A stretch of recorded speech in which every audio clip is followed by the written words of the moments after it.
Hello and welcome to SEO is Not That Hard.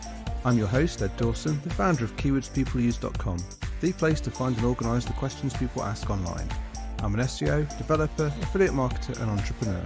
I've been building and monetising websites for over 20 years and I've bought and sold a few along the way. I'm here to share with you the SEO knowledge, hints and tips I've built up over the years. Hello and welcome to the latest episode of SEO is Not That Hard. In today's episode, I'm going to cover tips number 51 to number 60 in my 101 SEO tips. If you want to get all these quick SEO tips in one PDF document, then just go to the show notes. There's a link there you can click to go to download the whole 101 tips all in one place. Anyway, without further ado, let's start with tip 51. Want to quickly and easily speed up your website? Use a content delivery network like Cloudflare or Amazon CloudFront. Now, a content delivery network, also shortened to a CDN, is a system that caches copies of your websites at edge locations around the world. This means that your site visitors get content served to them from the nearest edge to their physical location, meaning that your site loads faster for them. Now, an edge is just a fancy word of saying a server. So basically, these networks position servers all around the world, and they keep copies of pages and images and other files on your website on those servers, so that when people request pages, then they get served from there rather than coming all the way back to your origin server. So it actually really speeds up how your website works. And this ties in well with tip number 1 in this series, which is to make your website as fast as possible. So I'd strongly recommend those. Cloudflare is the most popular one, but Amazon CloudFront I can also recommend because that's one that we use. It works really well if you're using Amazon for the rest of your hosting. Tip 52. Want to learn more about SEO and meet others in the industry? I highly recommend attending SEO conferences like Brighton SEO and other SEO meetups. I mean, I've made many friends and great contacts from going to conferences and meetups over the years. And it's especially important for me because I live in a really rural location. So the network I've built up from these events, it's great for sharing hints and tips with and getting advice when things aren't going to plan. And I've still got friends that I met years and years and years ago from these kind of meetups. Now, some of them are very formal, like big conferences like Brighton SEO, but others can just be like informal meetups in pubs. Go to places, search online, see if you can find one near you. They're really worth going to. Totally recommend them.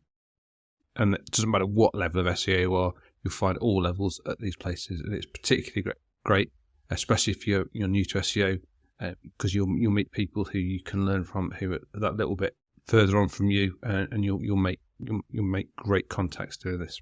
Tip 53. Got a specific SEO question? Find me on Twitter @Channel5 and just ask. I'm always happy to help if you've got a specific question and you can't find an answer to in these tips or in any of our podcasts.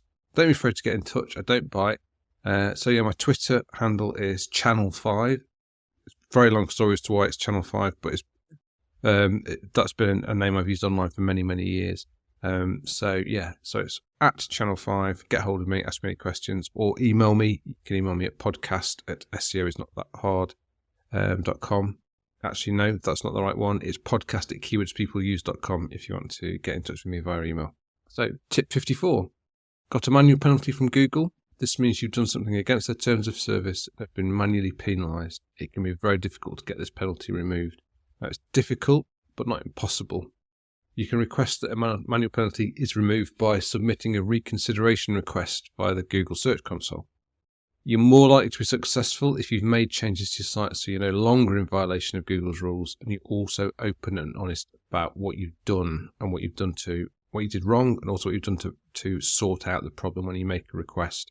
I mean, if you follow Google's guidelines, you shouldn't be in the situation of getting a manual penalty. But if you think you've got a manual penalty, you can check it in Google Search Console. That'll tell you whether you've got a manual penalty or not. Also, if you've registered your site in Google Search Console, you should automatically be notified by email if you do get a manual penalty. But I hope for 99% of people, hopefully it's something that will never happen to you. Tip 55. Linking to a third-party site where you gain commercially, like you're an affiliate linking to a merchant, always no-follow these links. So if you've got a commercial relationship of any kind with a third-party site, then Google considers these to be paid links. Now, it's fine to have these kind of links as long as you mark them as no followed or sponsored. Google will then not count them as a ranking signal, and neither you or the linked site will risk any penalty. Google understand that people have to monetize their websites to make them, to cover their costs, to make them worthwhile doing. It's not against Google's guidelines to monetize your sites, but what is against their guidelines is for people to be paid for links, and that's whether you get paid in cash directly for the link, or whether there's a commercial relationship like an affiliate relationship where you get payment for anyone who signs up. So Google then wants to know that these links have been placed for commercial reasons, so it can ignore them. So use the no follow or the sponsored attribute on those links and you'll be fine. Tip 56.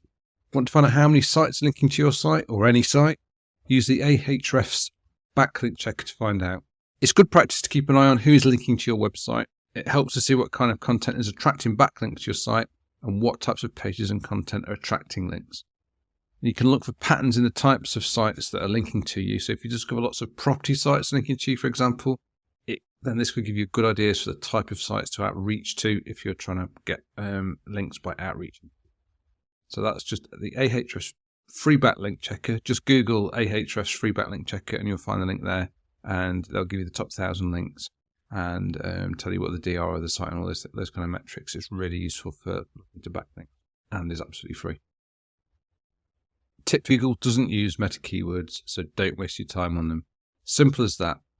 Be very wary for anyone who tells you any different, saying that you should be filling up the meta keywords tag on your web pages. It's just I don't think it's ever been used by Google, and it's just a complete waste of time. So just don't bother with it. It's just the only way it is useful is to look out for people who tell you that you should do it, to know that you shouldn't really listen to anything else that they're telling you. Tip 58. Google will sometimes use your meta description in the search results. Sometimes it will construct its own description. Now, this can vary depending on the search query a user makes. Now, it's annoying if you've created what you think are great descriptions, but there's not much you can do about it. Google claims they do it to make better descriptions for the user based on the search query, but it's still worth putting in your own description for how you want to describe your page. You just might find that sometimes Google will, depending on the intent of the search query that the user's given, might rewrite that description, but there's nothing to change. But if you do see it, why is Google not using my description? It's because Google thinks they know better. Tip 59. I highly recommend you use a sitemap.xml file to help Google find all your content, especially for larger sites.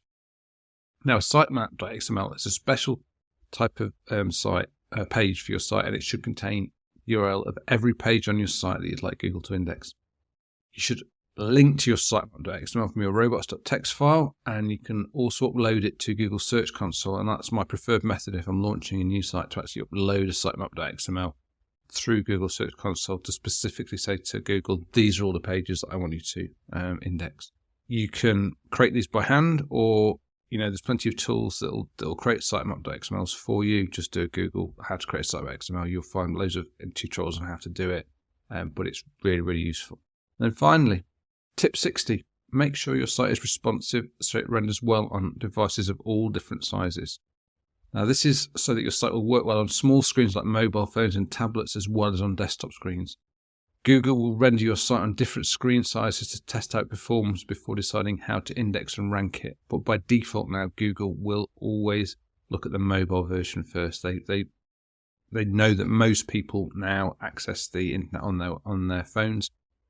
So that's why they use mobile first indexing. They will also look for it on desktops. That's why sometimes you might get different results in the search for desktop searches, but they'll also go mobile first. And obviously it's especially be careful about this because you're generally going to be creating these sites on a computer, desktop computer, or a laptop with a bigger screen. But most of the people who are actually sort of consuming your website will be doing it from mobile. So always make sure it looks good on mobile and all other sizes in between when you're creating your site. So that's it. That's all the tips for today. So, as I said earlier, if you want the full PDF with all these tips in, then just go to the show notes. There's a link there so you can download the PDF with all 101 quick tips.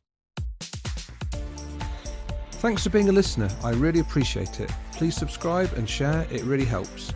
SEO is not that hard. It's brought to you by keywordspeopleuse.com. the place to find and organise the questions people ask online.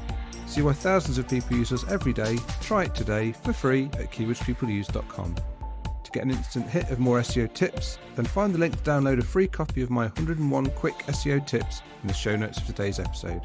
If you want to get in touch, have any questions, I'd love to hear from you. I'm at Channel5 on Twitter. You can email me at podcast@keywordspeopleuse.com. Bye for now, and see you in the next episode of SEO is Not That Hard.